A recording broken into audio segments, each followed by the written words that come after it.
Beleza, pessoal, voltando, vamos lá. Senhores, terminamos então a parte de erro de tipo essencial e incriminador com aqueles dois exemplos, tá? Agora, olha só o que está dizendo aqui a letra D. Ocorreu hipótese de discriminante putativo, devendo o caçador responder pelo crime de homicídio culposo. Eu trouxe essa nomenclatura porque é exatamente assim que está no Código Penal, tá? Discriminante putativo. O que é isso? Discriminante putativo.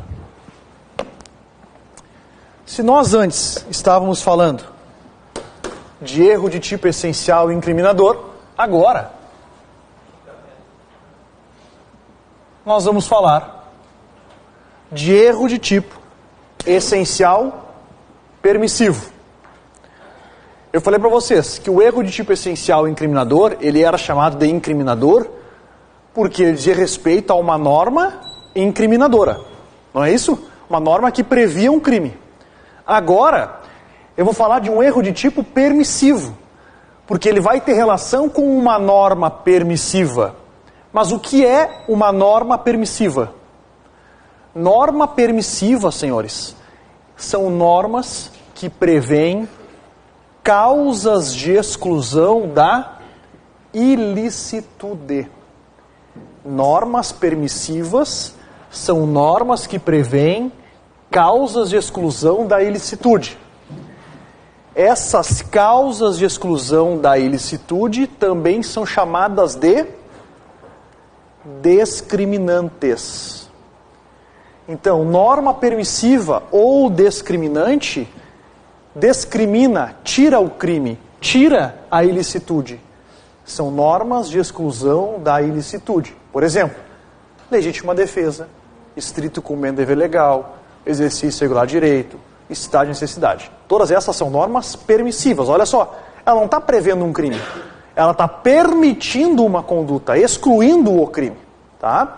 Também são chamadas, senhores, algumas pessoas chamam de justificantes, ou causas de justificação, é tudo a mesma coisa. Causa de exclusão da ilicitude. Bom, o Código Penal ele não fala erro de tipo essencial permissivo, ele fala assim, ó, discriminante putativa. O que significa discriminante putativo? Bom, discriminante, acabamos de ver, norma que exclui a ilicitude. O que é putativo? Putativo, senhores, significa imaginário. Imaginário. Então, se é uma discriminante putativa, é uma causa de exclusão da ilicitude imaginária. O que eu quero dizer com isso? O sujeito, senhores, imagina, acha, supõe que está protegido por uma excludente de ilicitude, quando na verdade não está. O sujeito acha que está praticando uma conduta em excludente de ilicitude, quando na verdade não está. Vamos pegar como exemplo a excludente de ilicitude mais famosa, mais comum. Legítima defesa, tá? Legítima defesa é uma causa de exclusão da ilicitude. Então o sujeito acha que está em legítima defesa, quando na verdade não está. Por exemplo, um filho chega para o pai e pergunta, pai, posso ir numa festa hoje da noite? Nem pensar. Olha esse boletim aqui, olha as tuas notas aqui. Não mesmo, não vai em festa nenhuma. Inclusive, até me lembrei, eu falei que eu acho que eu te quero no teu quarto, né? Sobe, não quero mais te ver aqui na sala hoje. Brabo, pai brabo, felpudo. O filho subiu, está no quarto, espera todo mundo dormir. O que ele faz? Sai pela janela, vai para a festa. Sai do segundo andar. Quando o cara quer ir para a festa, o cara vai para a festa, meu irmão. O cara vai, não importa. Podia ser o oitavo, ele dá um jeito. Saiu, foi para a festa.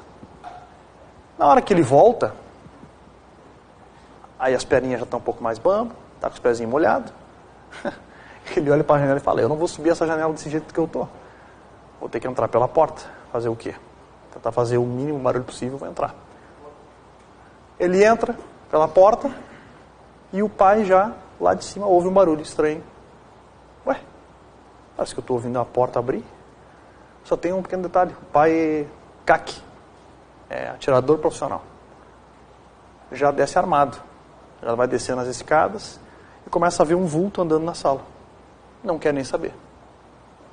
Na casa da minha família, ninguém entra. Tá? Já disparou 1, 2 vezes, certeiro, só vê o vulto caindo. Ainda na escada, chega na parte de baixo, liga a luz. Quem é que está morto ali no chão? O filho. O cara matou o próprio filho.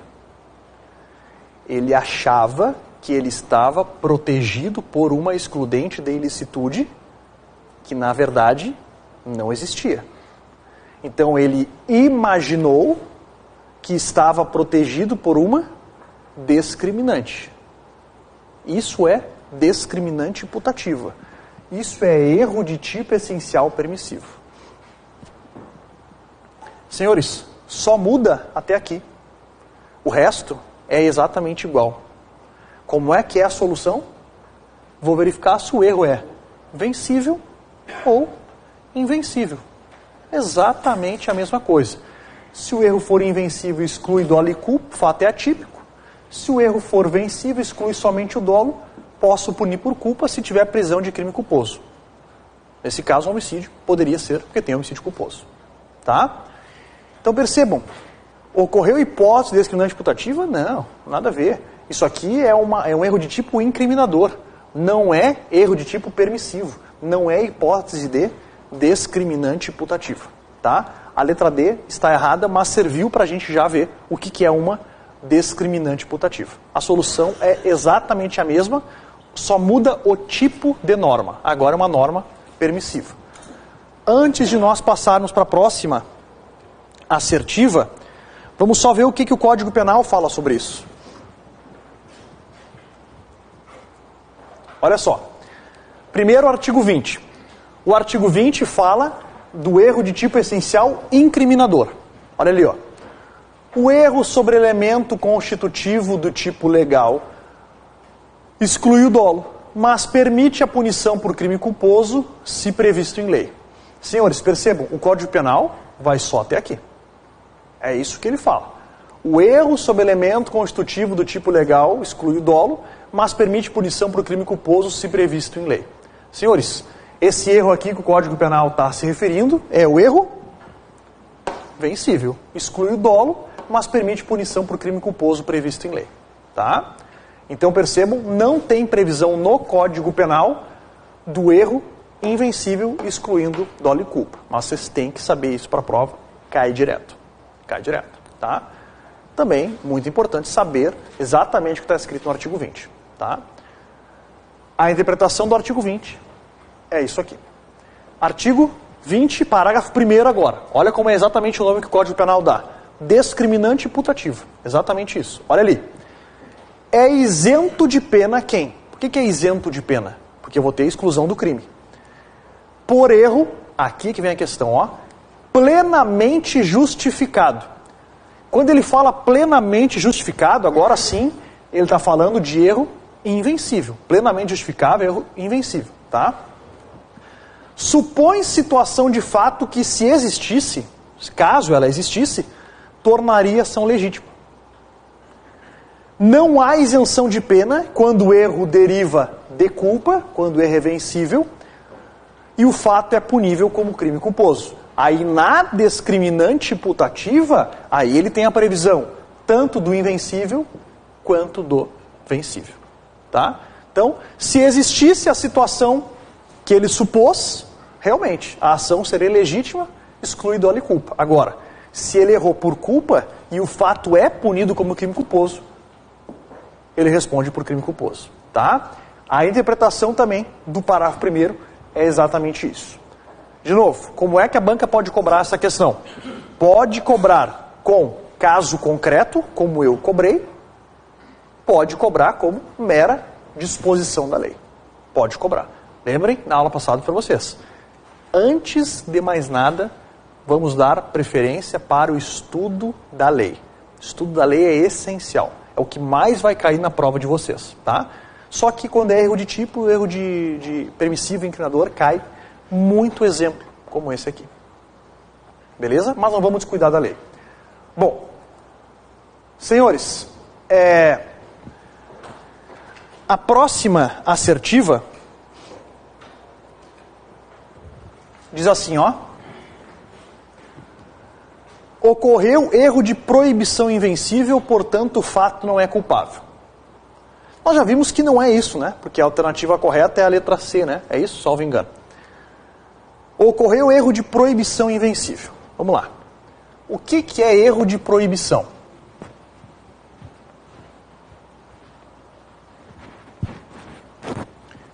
Lá no início da nossa explicação sobre erro, eu trouxe para vocês que o erro pode ser de tipo ou pode ser um erro de proibição. E eu falei para vocês, erro de tipo, erro sobre circunstâncias fáticas, lembram? Sobre questões de fato. Erro de proibição, erro sobre circunstâncias jurídicas. O sujeito aqui não vai se enganar com relação ao que está acontecendo na realidade. Ele vai se enganar com relação ao conteúdo proibitivo da norma. Ele vai achar que o que ele está fazendo é lícito, quando na verdade não é. Ele vai achar que ele não está praticando um crime, quando na verdade ele está. Esse é o engano no erro de proibição. Exemplo mais comum de erro de proibição. O holandês que desce no Brasil, no Rio de Janeiro, domingo, vai para a praia de Copacabana, senta na areia, imagina a confusão. De um lado ele vê um arrastão, do outro lado ali ele vê outro arrastão. Mais um pouquinho para trás ele vê um cara vendendo droga, mas tranquilamente vendendo droga. Normal. Domingo, Copacabana. E um pouquinho mais atrás ali vem um grupo de pessoas fumando maconha. O que ele pensa? Mas me disseram que no Brasil não podia, mas deve ter mudado alguma coisa nesse troço aqui, porque incrível. Meu amigo, holandês, o que ele faz? Acende uma vela, né? É um trabuco, não sabe brincar. O holandês não sabe brincar, cara. Acende uma vela, tá ali, tem que pegar com as duas mãos. E fumando. Conhecem a PEMERGE? PEMERGE, Polícia Militar do Rio de Janeiro. O policial militar do Rio de Janeiro, PEMERGE, Polícia Militar do Rio de Janeiro. Chega perto dele. Já ouviram falar de tapa na orelha? Pensa num tapão na orelha que ele toma. Chega a rodar na areia, coitado. Mas o que é isso? O que está acontecendo? Meu amigo, tu tá preso. Oi? Lembra que teve Copa do Mundo, né? No Rio de Janeiro. O policial fala holandês.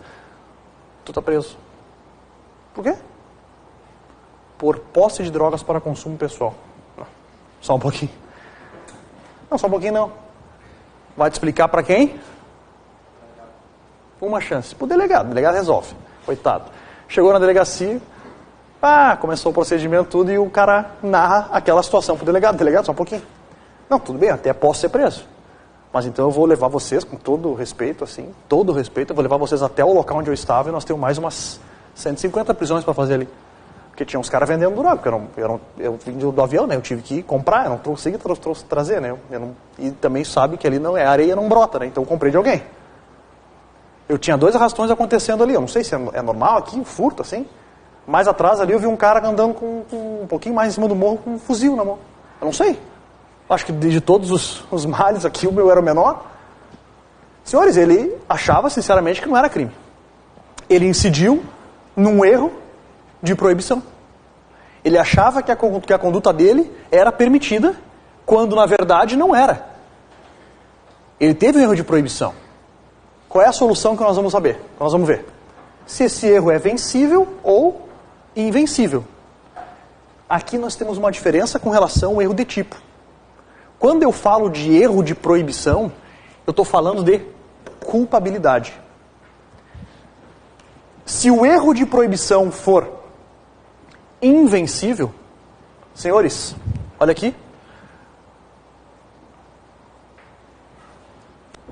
A nossa potencial consciência da ilicitude,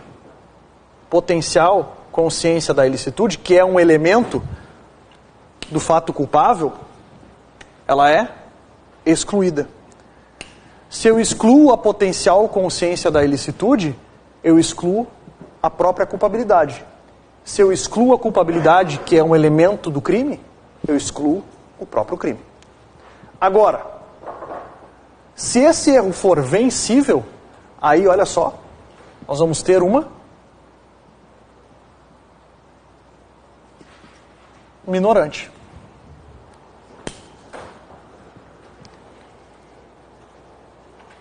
Olha só.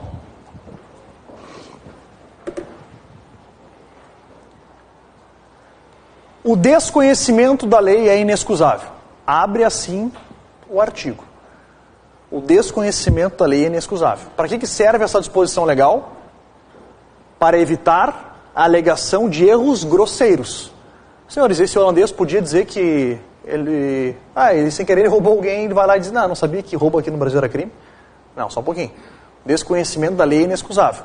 Na prática, isso se aplica para erros grosseiros. Tá? Agora, o erro de proibição, ou seja, o erro sobre a ilicitude do fato, que foi o erro que ele teve, olha só, ser inevitável, isenta de pena. Claro que isenta. Eu vou excluir potencial consciência da ilicitude, vou excluir a culpabilidade, não tem pena porque não tem crime. Agora, se evitável, poderá diminuí-la de 1/6 a 1/3. Se vencível, se evitável, tu vai ter uma minorante. Tá? Olha só. Considera-se evitável o erro se o agente atua ou se omite sem consciência da ilicitude do fato, quando lhe era possível, nas circunstâncias, ter ou atingir essa consciência. É aquela questão que eu disse para vocês, nós temos que pensar de acordo com o homem médio. Será que toda e qualquer pessoa incidiria nesse erro ou não? A banca, para vocês, tem que dizer, o erro é vencível, resolve. O erro é invencível, resolve. Não pode deixar no subjetivismo. Para alguns, daqui a pouco, esse erro do holandês é inevitável. Diante de todo aquele arcabouço ali que estava acontecendo, sei lá, daqui a pouco mudou alguma coisa de ontem para hoje, na lei. Vai saber, né? Revogar o Código Penal, de repente. Não pode tudo. Então, não pode ficar assim. A banca tem que dizer para vocês, esse erro é vencível ou não é vencível. E aí cabe a vocês aí sim resolver. Vencível, minorante, invencível. Exclui a potencial consciência da ilicitude, o cara é isento de pena. Tá? Erro de proibição e erro de tipo. Duas matérias bem complicadas. Tá? Então, a nossa resposta correta foi a letra C. Número 6. Também tem a ver com erro de tipo, mas agora tem a ver com erro de tipo acidental, porque não vai mais recair sobre uma elementar. Olha só. Um agente com intenção de matar uma mulher que sabia estar grávida, confundindo-a com outra muito parecida com a vítima virtual, acaba por, mediante disparo de arma de fogo, matando outra mulher, a vítima real. Então olha só. Ele tinha uma vítima virtual que ele queria matar. Estava grávida, ele sabia disso. Ele confundiu essa mulher com outra e matou a vítima real. Com base nessa situação hipotética, assinale a alternativa incorreta. Senhores, até esqueci de colocar, quero dizer para vocês, a vítima real não está grávida. A real não está grávida. A virtual, grávida, a real, não grávida. A que ele queria matar, grávida. A que ele matou, não grávida. Tá? Bom, marque a alternativa ali incorreta. Vamos ver. O agente deverá responder pelo crime de homicídio doloso com a agravante de ser a vítima mulher grávida. Senhores, olha só. Nós estamos falando aqui de erro de tipo acidental sobre a pessoa. Sobre a pessoa contra quem ele pratica o crime. O agente, ele se confunde. acha que está praticando um crime contra uma pessoa e está praticando contra outra pessoa. Por quê? Uma confusão. Ele confundiu. Aparência física parecida. Simples assim.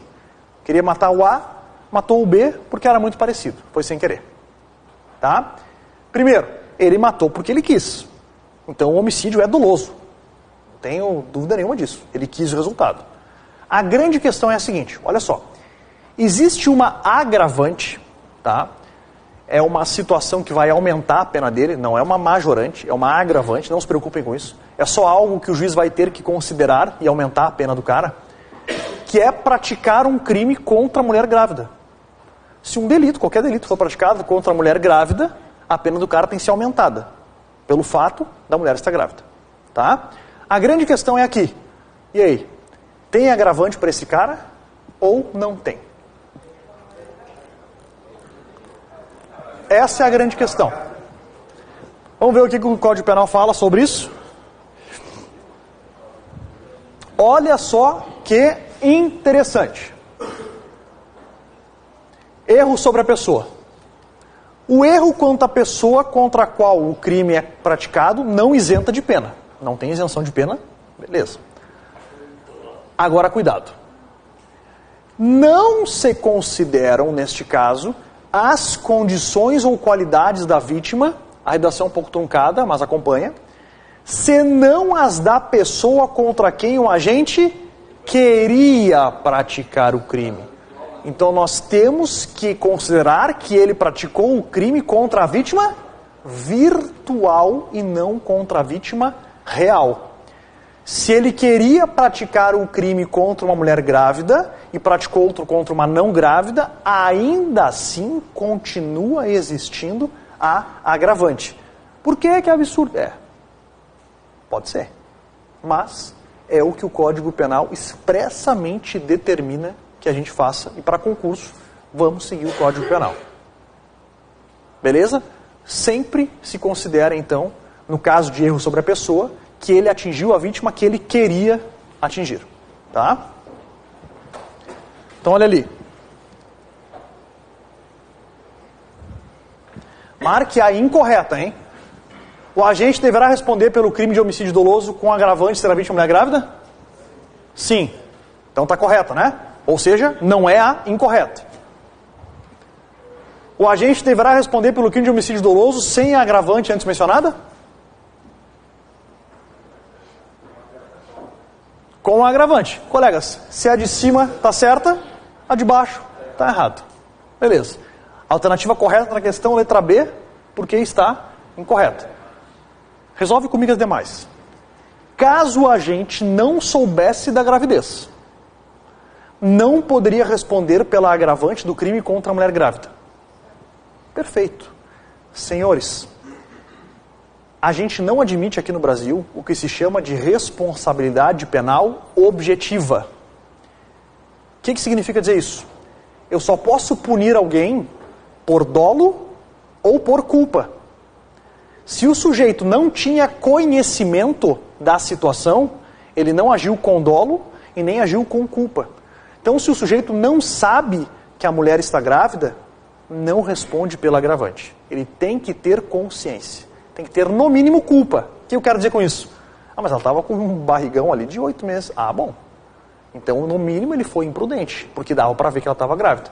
Mas vamos pensar que não. Estava com 1, 2, 3 meses de gravidez, não aparecia absolutamente nada de barriga.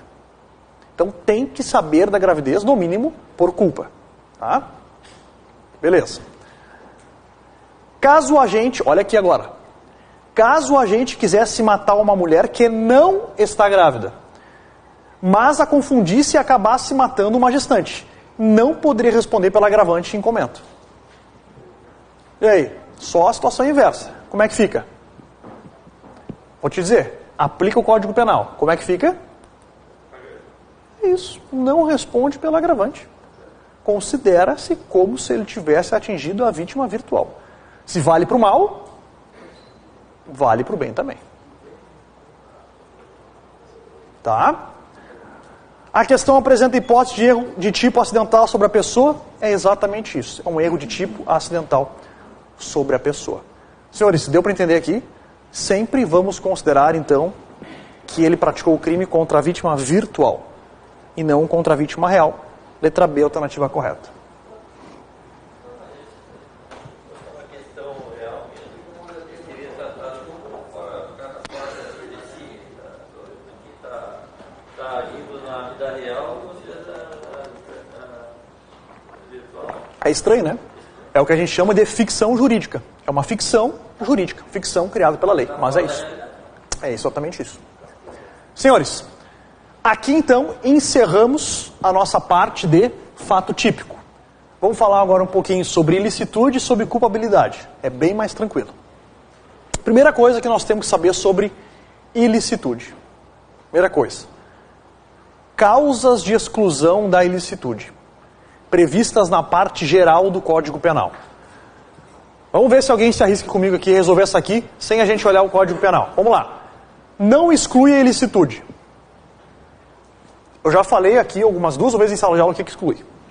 Vamos ver como é que está a memória. Legítima defesa exclui? A ilicitude? Ó. Sim ou não? Sim. Coação moral irresistível? Quem é que disse? O colega acha que sim. Mais alguém? Vamos nas próximas. Estrito cumprimento do dever legal. Estar de necessidade. Exercício regular de direito. Legítima defesa e estar de necessidade, o pessoal foi firme. Aí deu uma aqui mais ou menos, aqui mais ou menos. E alguns falaram B. É a B, tá? Senhores, coação moral irresistível não exclui a ilicitude. Exclui a culpabilidade. Daqui a pouco a gente entra nela. Vamos falar um pouquinho sobre cada uma delas. Duas delas não tem previsão no Código Penal. Não previsão explicativa. Olha só.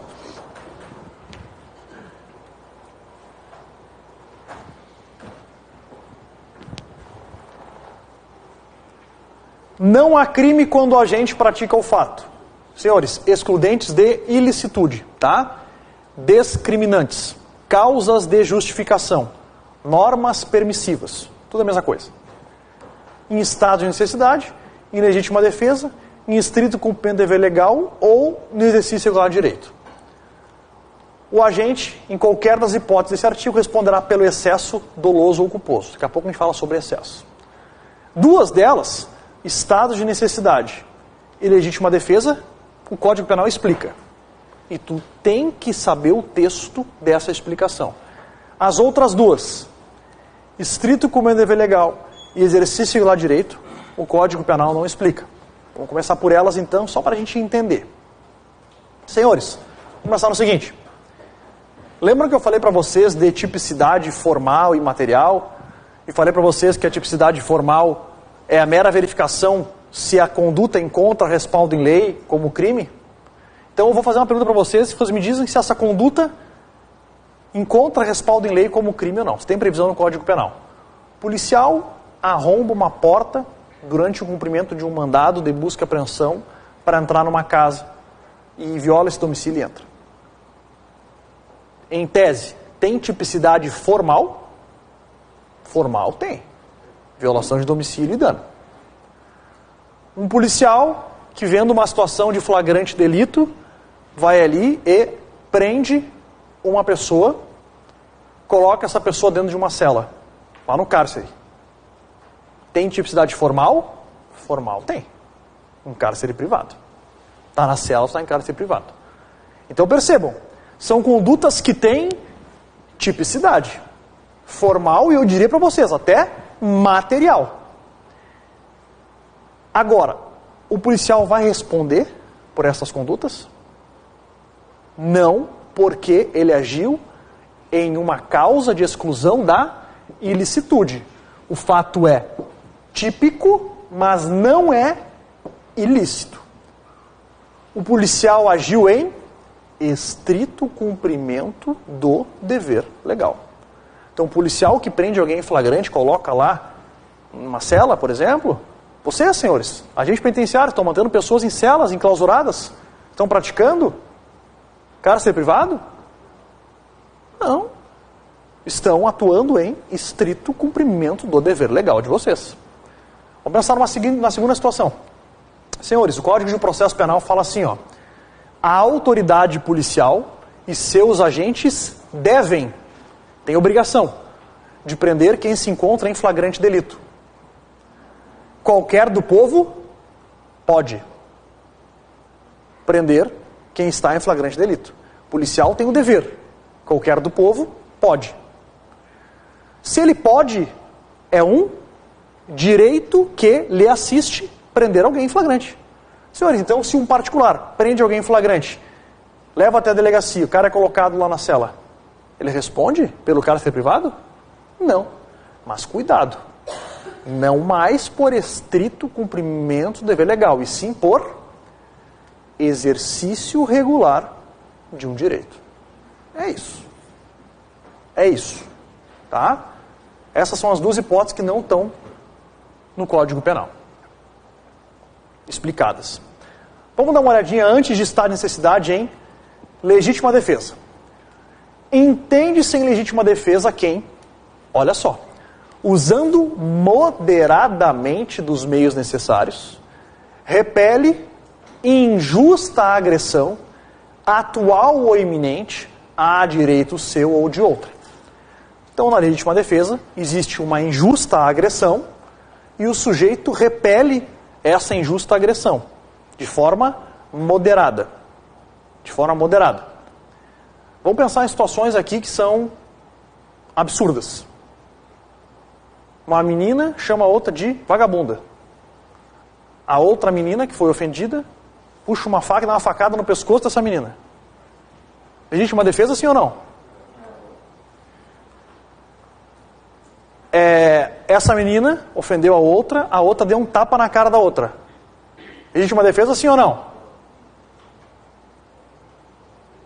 Alguém sim? Alguém acha que sim? Beleza. Uma menina chama outra vagabunda, a outra devolve e fala, é tu. Legítima defesa, sim ou não? Tranquilo, né? Então, senhores, teve legítima defesa da moral, da honra, perfeito, exatamente isso. Senhores, tem situações que são muito claras, tanto para sim, tanto para não. Tem situações que a coisa fica um pouco mais complicada. Quer que eu diga para vocês? Na minha opinião, a menina que deu um tapa na cara da outra quando foi chamada de vagabunda, para mim, está em legítima defesa. Na minha opinião, ela está repelindo uma injusta agressão utilizando moderadamente dos meios necessários. Na minha opinião. Por que isso é importante? Para vocês verem. Não pode cair na prova assim. Porque não pode ficar no teu subjetivismo. Então, o que a lei tem, o que a questão tem que te dizer? Ou ela vai dizer claramente que não é moderado, é uma facada no pescoço, porra, daí se tu dizer que isso é legítima defesa, meu amigo, complicou. Ou ela vai dizer assim, ó, considerando que se trata de injusta agressão repelida moderadamente, a menina responderá pelo delito de injúria? Não, está em legítima defesa, causa de exclusão da ilicitude.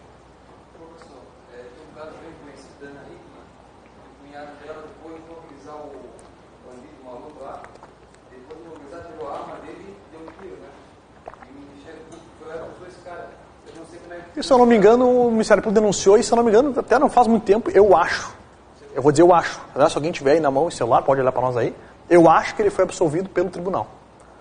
Eu acho que ele foi condenado em primeira instância e foi absolvido no tribunal. Quer que eu te diga? Eu não sabia que foi assim. A história que eu conheço é outra. Não sabia. Vamos pensar no seguinte caso, o colega disse ali. Senhores, até para a gente não se estender muito na legítima defesa, que eu sei que é um assunto que gera. Mas é o seguinte, como é que se combate injusta agressão armada com arma de fogo? Com arma de fogo. Nessa situação, o sujeito já estava imobilizado. Pelo que o colega está dizendo, eu não sei. O sujeito já estava imobilizado. Tirou a arma do sujeito. Segundo o Ministério Público. Foi lá e disparou contra o sujeito. Não sei. Já acho. Foi, né? Foi considerado, né? O colega, não sei se foi esse o caso. Eu sei que o cara foi considerado em legítima defesa. Mas o MP denunciou. E vou dizer, eu acho que o MP talvez ali tenha razão. Uma coisa é o cara não estar imobilizado, tu tá vendo uma pessoa apontar para um terceiro, tu vai e dispara contra essa pessoa. Maravilha, qualquer momento ele poderia ter disparado. Agora, ali não sei. A imobilização, com certeza. Daqui a pouco até vão botar para dormir, vai algemar, vai chamar a polícia, vai esperar com o cara grampeado, vai esperar com o cara no mata-leão. Maravilha. Por isso que a gente tem, lá não cai para vocês isso, mas temos uma hipótese de homicídio privilegiado, um homicídio com uma minorante, tá? Para essas hipóteses sim. Mas eu quero dizer para vocês, na legítima defesa, senhores, a questão tem que ser clara. Não pode deixar para o subjetivismo, tá? Não pode deixar para o subjetivismo. Mas a legítima defesa é isso. Repelir uma injusta agressão utilizando moderadamente dos meios necessários. Injusta agressão é essa que é atual ou iminente, está ocorrendo ou está prestes a ocorrer, tá? E olha só, tu pode estar protegendo a si ou estar protegendo a um terceiro. Beleza. Olha só o que é o estado de necessidade. Considera-se em estado de necessidade quem pratica o fato para salvar de perigo atual. Aqui é a primeira diferença. Lembra que lá a injusta agressão poderia ser atual ou iminente? Na legítima defesa? No estado de necessidade, só atual. Considera-se estado de necessidade quem pratica fato para salvar de perigo atual, que não provocou por sua vontade, nem podia de outro modo evitar, direito próprio à lei, cujo sacrifício nas circunstâncias não era razoável exigir-se. A nomenclatura da questão ali, ela, do dispositivo, ela é truncada. Mas eu quero que vocês saibam esse dispositivo, tá? Ele cai direto assim, exatamente como ele está em prova, tá? Vou explicar. Pessoal, assim, ó. Vamos pensar na seguinte situação. Alguém está passando dentro de está passando numa rua e vê uma casa pegando fogo. E uma pessoa lá dentro gritando socorro. Ele se depara com aquela situação e verifica que a pessoa pode ser salva. Só que para ele salvar aquela pessoa, ele necessariamente vai ter que entrar pela casa do vizinho. Ele vai ali, bate na porta do vizinho, ninguém abre. Bate na porta, ninguém abre. Não tem ninguém em casa. Ou está todo mundo morto, mas ninguém abre. E aí ele pensa e fala, puta, cara, para eu entrar aqui só arrombando a porta ou quebrando vidro? Depois ainda vou me incomodar por causa desse vidro, dessa porta, esse vidro temperado, caro pra dedéu. Meu amigo, boa sorte. Vai embora. Senhores, quando eu falo de estado de necessidade, eu estou falando de um conflito de bens jurídicos. Lembra, bens jurídicos, valores protegidos pelo direito penal.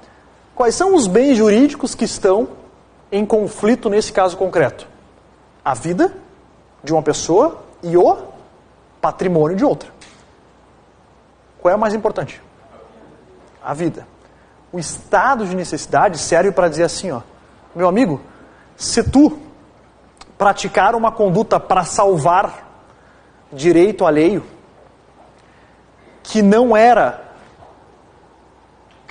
naquelas circunstâncias, razoável exigir o sacrifício, não era razoável exigir o sacrifício da vida, tu não responde pelo delito. Então quebra o vidro e salva essa pessoa. Tu não vai responder pelo crime de dano. Vamos pensar numa outra situação, senhores. O sujeito está na rua, o policial está na rua, vem um pitbull atacar o policial. Senhores, eu já vi algumas coisinhas complicadas com o pitbull aí. Saca a pistola no meio da testa do pitbull. Maus tratos contra animais? Não. Estado de necessidade. Por que não é legítima defesa? Na legítima defesa, a injusta agressão tem que partir de um ser humano. Se for contra o animal, é estado de necessidade. Mas é isso, senhores, tá? Esta é a situação, é isso que o dispositivo quis te dizer. Se naquela situação não for razoável exigir o sacrifício de um bem jurídico, salve este bem jurídico, não importa o que for que tu faça. Só um pouquinho. Último exemplo, só para finalizar, só para vocês verem que pode acontecer o seguinte. Senhores, Titanic, sabemos? Sim, né? Filme Titanic. Beleza. Tem uma ceninha lá no filme, lá, que tem a menina e o menino estão no mar, em cima de um troço lá, eu não sei se é uma boia, sei lá o que é. Ali no filme, meu amigo, é filme, né? O cara morreu para salvar a menina. No bicho pegando, na vida real, é tapa na cara para ver quem fica com aquela boia ali. Dedo no olho. Cara, na vida real não sei. A não ser que esse amor esteja grande. E olhe lá. Aquele gelo deve estar um frio desgraçado, cara, não sei. Eu não posso nem pensar nessa situação. Mas seguinte, senhores, e ali se tem uma briga e um deles morre? Conflito de bens jurídicos. Quais? Vida e? Empate? O cara é responsabilizado? Não. Eu só vou ser responsabilizado se eu sacrificar um bem jurídico de valor superior. Tá? Fala. No caso do pitbull ali, se o pitbull estivesse atacando outro animal para salvar outro cachorro, no caso, e o cara chegasse ali e matasse o pitbull. É uma situação bem complicada, tá, senhores? Uma boa questão e muito complicada. Por quê? Olha só o que a lei fala. Que ele pode praticar o estado de necessidade para salvar direito próprio ou alheio. Tá? Animal, por si só, não é pessoa, não goza de direitos. Então eu vou te dizer, esse animal pertence a alguém? É o que eu digo assim, ó. Se tu for para salvar um direito de outra pessoa, sei lá, pertence a alguém. E é um animal avaliado, sei lá, em 20 mil reais. Sei lá, um cachorro, tem cachorro caro aí, né? Inclusive, não sei se vocês viram. Acompanhe, pessoal, Facebook da Polícia Civil de Santa Marta da Imperatriz. Semana passada a gente recuperou um cachorro aqui em Palhoça. Pô, 5 conto? 5 mil. American Bully, pode ser? Existe isso? É isso aí, tá? 5 mil. Recuperamos de um estelionatário, tá? Acompanha lá que a gente divulga nossas ações, bem legal. Só que tem o seguinte, o cachorro estando fora da residência, o dono vai ter razões, ele tem que ficar dentro de eu não vamos entrar assim, mas o que eu quero dizer para você é o seguinte, se este cachorro for integrar direito de alguém, tranquilo, mas se não integrar direito de ninguém, tu vai dizer, não, eu estava defendendo o direito do outro cachorro. Não dá. Provavelmente tu vai responder pelo delito de... Eu já vi sair um cachorro, pastor, uma vez, escapar da mão da menina e pegou o cachorro e não mandando tudo, pequenininho, matatal. Você parei 3 vezes de briga de um pitbull no cara. É complicado. O cara falou que ia matar É o que eu sempre digo assim, ó, tenta não matar, né? Tenta não matar, tenta fazer alguma outra coisa ali. Cara, eu vou te dizer, ó, vai depender muito do juiz, tá? Vai depender muito do juiz, mas não é caso de estar necessidade propriamente dito, se não for para salvar direito de outra pessoa, tá? Estado de necessidade é isso aí. Então, senhores, olha só. Resposta correta, letra B, coação moral irresistível não exclui a ilicitude. Beleza. Número 8. Faltam 2 e a gente termina. Senhores, vamos entrar agora para falar um pouquinho de culpabilidade. Tá? De novo, o que é importante em culpabilidade? Causas de exclusão da culpabilidade. Mais importante de todos os elementos do crime são suas causas de exclusão. Vamos lá, causa de exclusão da culpabilidade. Vamos responder as perguntas e a gente vai verificando lá no Código Penal. Sobre as causas de exclusão da culpabilidade, marque a alternativa correta. A embriaguez voluntária pode excluir a culpabilidade. Senhores, existem 2 tipos de embriaguez. Acidental e não acidental. A embriaguez não acidental pode ser... Não se preocupa com anotar isso, tá? Mas entende. Pode ser voluntária, o sujeito quer se embriagar. Pode ser culposa, ele acaba se excedendo, não queria, mas se excedeu, foi imprudente. Ou pode ser pré-ordenada. O sujeito se embriaga para praticar um crime. Via de regra, para adquirir coragem. Os 3 tipos de embriaguez não acidental não excluem a culpabilidade. Tá? Então, embriaguez voluntário, o cara se embriagou porque quis e depois praticou um crime, não exclui. Até porque senão a gente podia estar aqui excluindo diversos casos de homicídio praticado na direção de veículo automotor. Então a embriaguez que vai excluir a culpabilidade pelo vetor da imputabilidade é a embriaguez acidental. Mas cuidado, senhores, a embriaguez acidental ela pode ser completa ou incompleta. Depende muito do estado de embriaguez, de quanto é o estado de embriaguez do sujeito. Olha só.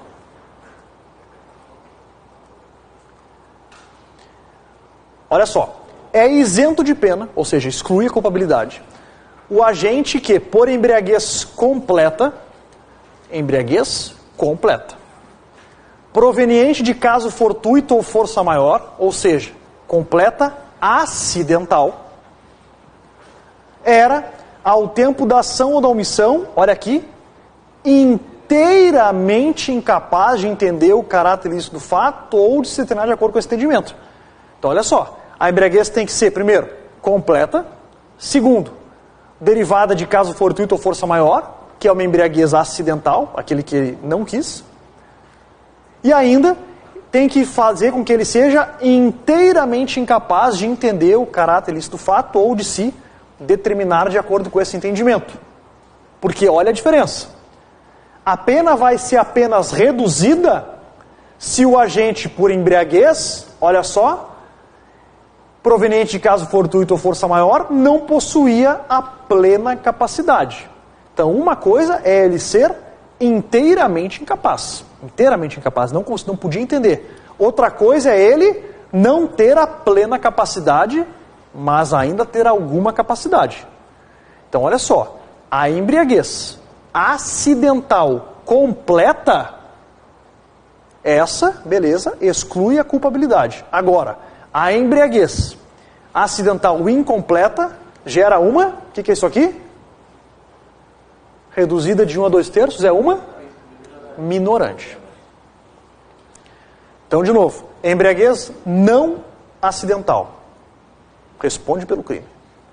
Embriaguez acidental depende. Completa, exclui o crime. Incompleta, reduz a pena.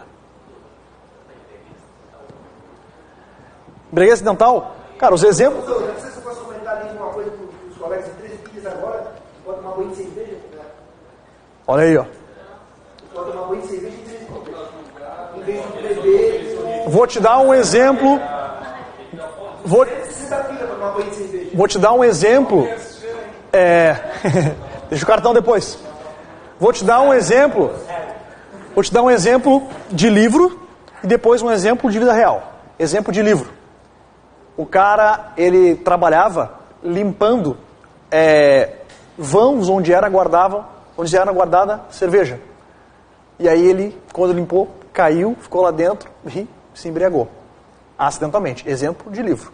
Exemplo de vida real. Senhores, embriaguez em direito penal não se aplica somente para álcool. Embriaguez pode ser toxicológica. Embriaguez que acontece muito de forma acidental. Senhores, está numa festa, daqui a pouco alguém coloca alguma coisa na tua bebida. Ou daqui a pouco tu nem está tomando álcool e alguém coloca álcool, tu nem percebe que é álcool. Não sei como, não sei porquê, mas não percebe. Isso é uma embriaguez acidental. Para o caso fortuito ou força maior, tá? Beleza. Com relação à embriaguez, tranquilo. Vamos lá. A obediência hierárquica à ordem manifestamente ilegal exclui a culpabilidade.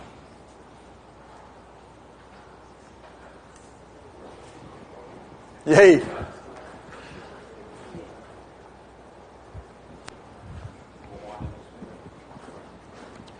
Quem é que falou isso? Se for uma ordem absurda, né? Vamos ver. Olha a questão, diz então, a obediência hierárquica a uma ordem manifestamente ilegal exclui a culpabilidade. Olha só o que o Código Penal fala sobre isso.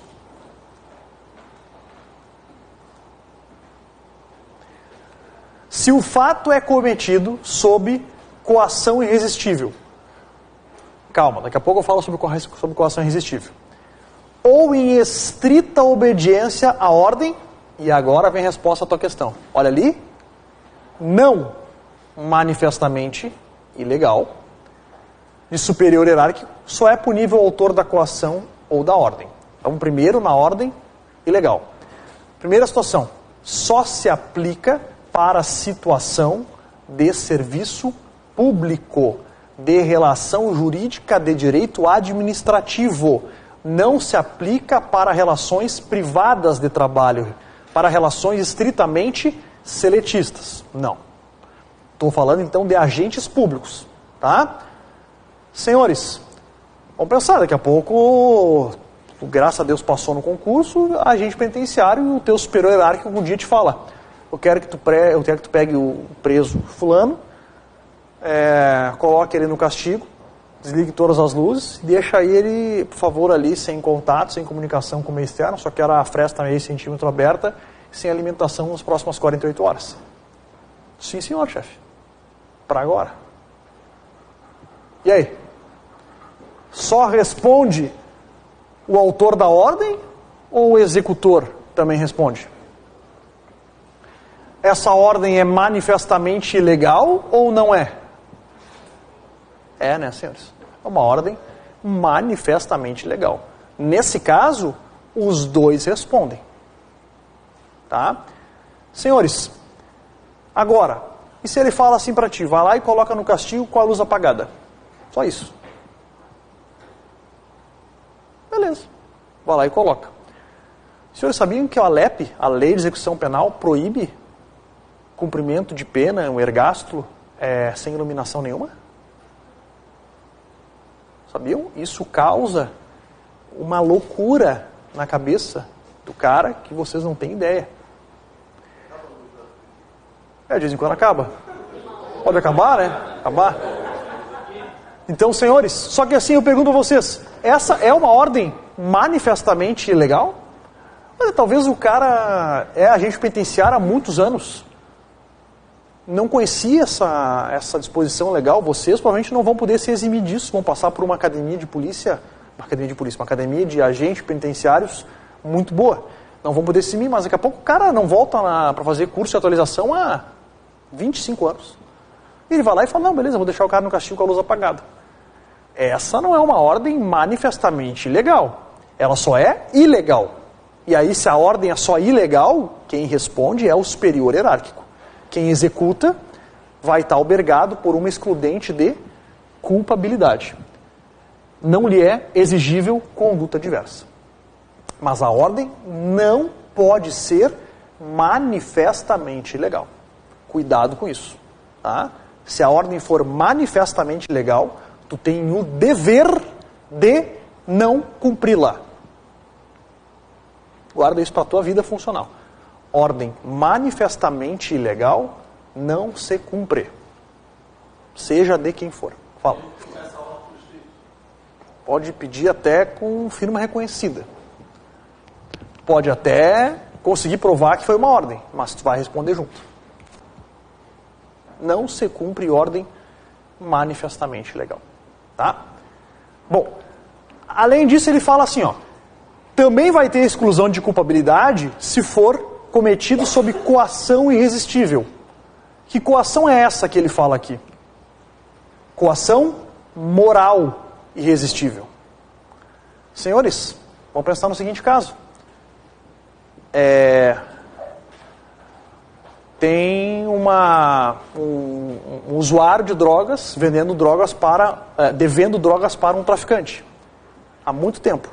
Esse traficante chega no usuário e fala assim, meu amigo, eu sei que tu não vai me pagar, está demorando, e eu nem quero mais que tu me pague. Só que a partir de agora, tu vai começar a vender droga para mim. Não, eu não vendo droga, que é isso? Não vendo droga, porque eu vou te pagar, um dia eu vou te pagar. Não, tu não está entendendo. Não é um pedido. Tu vai vender droga para mim, porque senão eu mato a ti, mas antes eu mato toda a tua família na tua frente. Quando é que eu começo? Senhores, coação moral e irresistível. Exclui a culpabilidade pela inexigibilidade de conduta diversa. Só quero a atenção de vocês para uma pegadinha. Muitas vezes em prova, eles falam na coação física irresistível. A coação física irresistível não exclui a culpabilidade. Se a coação é física, ela exclui a conduta. E aí vai excluir o fato típico. Então, cuidado. Coação moral irresistível exclui a culpabilidade. Coação física irresistível exclui a conduta. Tá?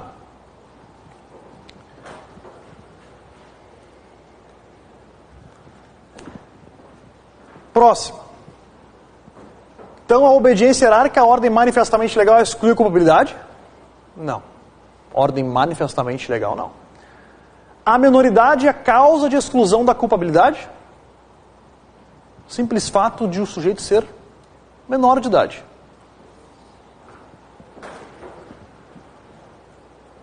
Olha só.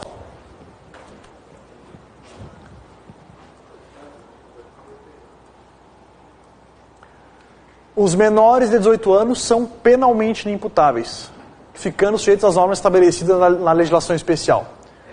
Senhores, no ECA, se eles são penalmente inimputáveis, e a imputabilidade é um elemento da culpabilidade, a menoridade exclui a imputabilidade e exclui a culpabilidade. Tanto é assim que o menor de 18 anos não pratica crime. Pratica ato infracional. Por quê? Justamente porque ele não tem culpabilidade. Tá? A menoridade exclui a culpabilidade. Emoção e paixão excluem a culpabilidade? Não excluem a imputabilidade penal? Olha ali. Emoção ou paixão. Simples assim. Ah, mas eu pratiquei o crime porque eu amava ela. Acontece. Tem um livro muito bom chamado A Paixão no Banco dos Réus. Só pelo nome eu li. Só pelo nome. É bem legal mesmo. Fica a dica. É isento de pena o agente que, por doença mental ou desenvolvimento mental incompleto ou retardado, estou falando de uma pessoa que tem aqui alguma anomalia psíquica, né? Alguma deficiência mental. Então é isento de pena o agente que por doença mental ou desenvolvimento mental incompleto ou retardado era, ao tempo da ação ou da omissão, relativamente incapaz de entender o caráter ilícito do fato ou de se determinar de acordo com esse entendimento. Eu tenho que aplicar a mesma regra que eu apliquei para a embriaguez. Vocês veem algum erro nessa questão? Sem ler o Código Penal? Relativamente. Para ele ser isento de pena, olha aqui como é que o Código Penal fala.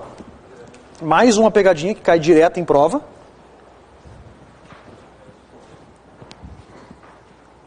É isento de pena o agente que, por doença mental ou desenvolvimento mental incompleto ou retardado, era, ao tempo da ação ou da omissão, inteiramente. Tá? Porque se ele era só relativamente, aí olha o que vai ter? Redução de 1 a 2/3. Tá? Então, doença mental que acarreta inimputabilidade absoluta, exclui a culpabilidade. Se a inimputabilidade for meramente relativa, pode reduzir a pena. Uma minorante. Beleza? Senhores, para terminar a nossa aula de hoje, falamos então de fato típico, falamos de fato ilícito, falamos de fato culpável.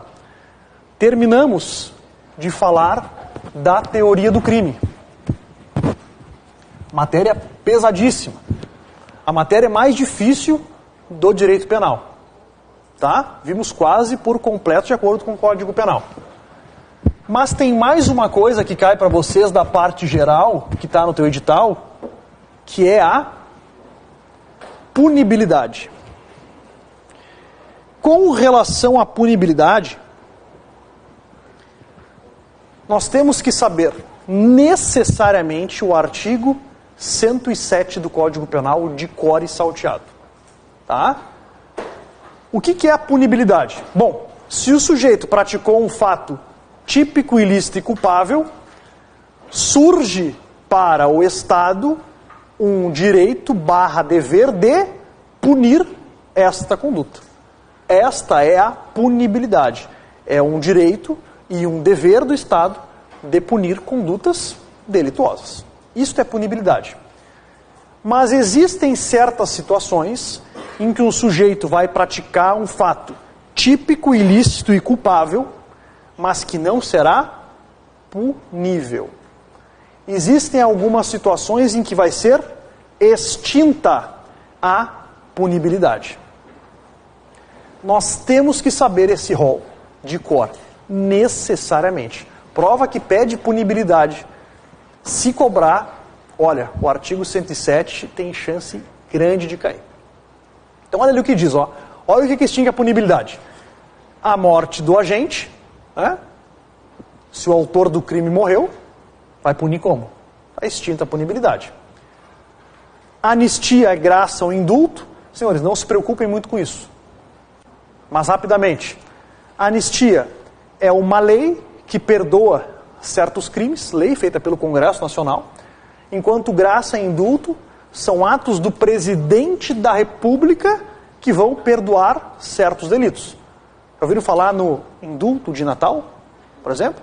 O indulto é coletivo, a graça é individual. Essa é a diferença. Não se preocupem muito com isso, não cabe para vocês. Pela retroatividade de lei que não mais considera o fato como criminoso. Lembra que nós falamos disso? Abolício criminis, lei posterior que deixa de considerar um fato como crime. E eu disse para vocês, excluem-se todos os efeitos penais, a lei retroage aos fatos ocorridos anteriormente. E qual é a natureza jurídica disso? Causa de exclusão, de extinção da punibilidade. Fica extinta a punibilidade do agente. Prescrição, decadência ou preempção. Prescrição, senhores, é a perda do direito do Estado de punir ou de executar uma pena pelo decurso do tempo. É isso que vocês têm que saber. Perda do direito do Estado de punir ou de executar uma pena. Ficou muito tempo, demorou, recurso, crime prescreveu. Acontece muito. Se você tem um bom advogado, acontece muito. Decadência. Senhores, quando nós estamos diante de um... Vocês estão tendo aula de processo penal? Ouviram falar de decadência? Não sei se cai para vocês a ação penal. Então assim, ó, crime de ação penal privada ou crime de ação penal pública condicionada à representação. Depende de manifestação da vítima para que eu possa processar o réu. Essa manifestação tem prazo para ser exercido. 6 meses a contar da data do conhecimento de quem é o autor do crime. Matéria de processo penal. Se ela não exercer esse direito dentro de 6 meses, ocorre a decadência, está extinta a punibilidade do criminoso. Perempção, também, Instituto de Processo Penal. O que é isso? É uma pena processual aplicada ao querelante desidioso. O que é isso? Quem é o querelante? É a vítima num crime de ação penal privada. Se esta vítima, que é a autora da ação penal num crime de ação penal privada, deixa de promover os atos processuais que lhe cabem, não comparece em audiências, não pede condenação e alegação final, enfim, várias situações. Deixa o processo parado por 30 dias consecutivos. Se ela não se interessa pelo processo, bom, se nem a vítima se interessa pelo processo, extingue-se o processo e extingue-se a punibilidade pela perempção. Pela renúncia do direito de queixa. De novo, ação penal privada. Para que essa ação comece, a vítima tem que oferecer queixa-crime. Se ela disser, não, eu não quero exercer o direito, estou renunciando, está extinta a punibilidade do agente. Pelo perdão aceito. Se depois que ela ofereceu a queixa, durante o processo, ela diz, não, eu ofereci a queixa, mas eu quero perdoar hoje o réu.